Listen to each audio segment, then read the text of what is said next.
अस्सलाम वालेकुम व्यूअर्स, खुशखबरी सीरीज की नई एपिसोड में खुशामदीद। मैं हूं आपका मेजबान अब्दुर्रहमान। आज हम आपके लिए पाकिस्तानी तारीख के सबसे बड़े प्रोजेक्ट से मुतालिक खुशखबरियां लेकर हाजिर हुए हैं। जी हां, वो है भाषा डैम, जो इस वक्त जेर तामीर है, जिसकी कंस्ट्रक्शन के ऊपर दिन रात 24 घंटे 7 दिन हफ्ते के काम जारी है। तो खुशखबरी ये है कि उस डैम के लिए जो जमीन दरकार थी, उसके अंदर से 90% रकबा जो है वो खरीद कर हुकूमत ने अपने नाम मुंतकिल करवा लिया है। और इस डैम पर काम शुरू ना होने की सबसे बड़ी वजह भी ये थी, हालांकि इसका इफ्तिताह परवेज़ मुशर्रफ ने भी किया, यूसुफ रज़ा गिलानी ने भी किया, नवाज शरीफ इफ्तिताह करते करते रह गए, लेकिन ये चीज़ इमरान खान के नसीब में आई, जिन्होंने सन 2020 में इसका इफ्तिताह किया और अगस्त सन 2020 के अंदर वहां पर कॉन्ट्रैक्टर मूव कर गए और काम जारी और सारी है। चंद तस्वीर आपके साथ शेयर की जा रही हैं। तो आइए जानते हैं सबसे पहले कि इस डैम के लिए जो जमीन दरकार थी वो थी 35,924 एकड़।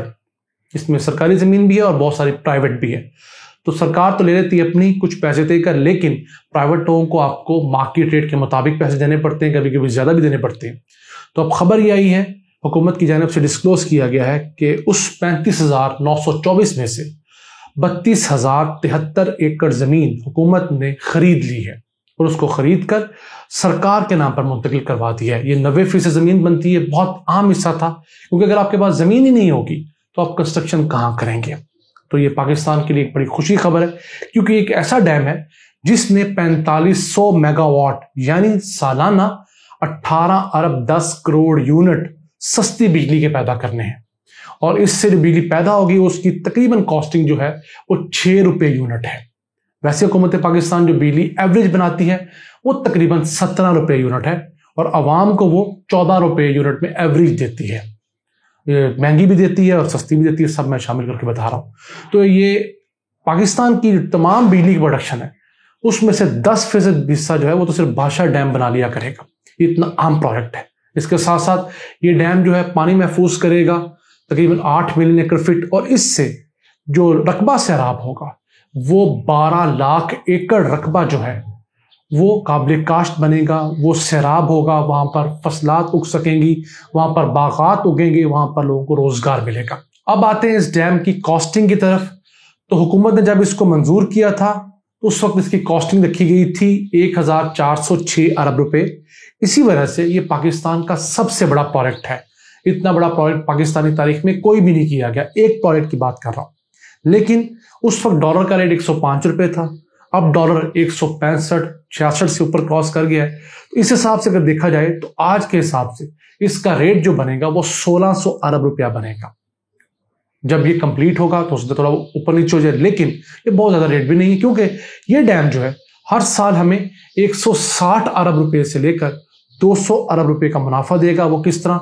बिजली की कीमत में, जो यहां से बिजली पैदा होगी उसके ऊपर कोई कॉस्ट नहीं आएगी हुकूमत की, तो उसके अखराजात सारे पूरे हो जाएंगे। फिर यहाँ जो पानी स्टोर किया जाएगा उसकी भी ऐसे बहुत कॉस्ट नहीं है, उससे जो लोगों से आबियाना लिया जाएगा, उससे दीगर आगे जाके down the lane Tarbela dam में फिर उस पानी से बिजली पैदा होगी, गाजी बरोथा से बिजली पैदा होगी, तो उनसे हुकूमत को इजाफी आमदन होगी। फिर ये डैम एक और अहम काम करेगा कि अपनी कंप्लीशन के बाद ये तरबेला डैम की जो जिंदगी है उसमें 35 साल इजाफा कर देगा। वो किस तरह? कि जितने डैम्स होते हैं इनके अंदर आहिस्ता आहिस्ता मट्टी गारा आके बैठता रहता है। वो तय में बैठने की वजह से इनके अंदर पानी स्टोर करने की कैपेसिटी कम हो जाती है।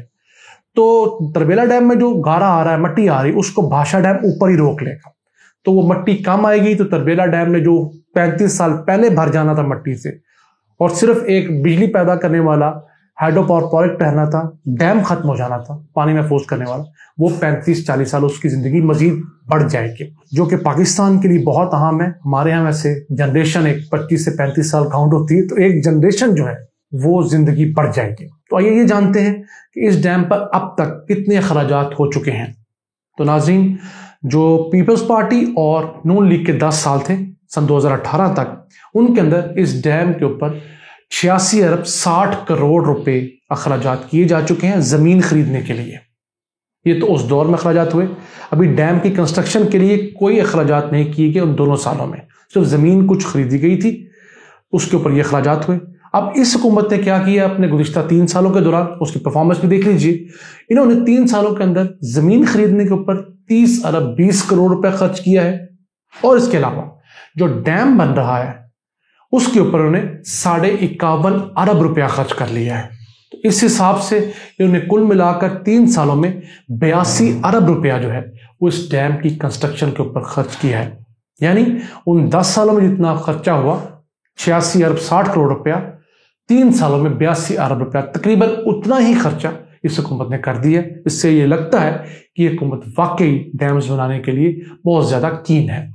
अगर ये देखें कि अब तक हुकूमत ने टोटल कितने पैसे इस डैम के ऊपर लगाए हैं ज़मीन खरीदने समेत डैम बनाने पर, तो 116 अरब रुपये की ज़मीन खरीदी गई है, 51.5 अरब रुपये के डैम की कंस्ट्रक्शन जारी है, तो 167.5 अरब रुपया हुकूमत इस डैम की कंस्ट्रक्शन पे अब तक खर्च कर चुकी है। अब आपसे ये भी शेयर कर लेते हैं कि इस डैम की किस चीज़ पर कितनी लागत आएगी। तो सबसे पहले ज़मीन खरीदने और जो लोग वहाँ पर मौजूद हैं उनको रीलोकेट करने के लिए, उनको नए गांव बसाकर वहाँ अस्पताल बनाने, घर बनाने, डिस्पेंसरियाँ बनाने, स्कूल बनाने, सड़कें बनाने के ऊपर जो खर्चात आएंगे टोटल वो 175 अरब रुपये हैं। उसके अलावा जो डैम बनना है जिसने पानी को रोकना है उसके ऊपर 480 अरब रुपये लागत आनी है, जिसमें से 51.5 अरब रुपये तो खर्च किया जा चुका है।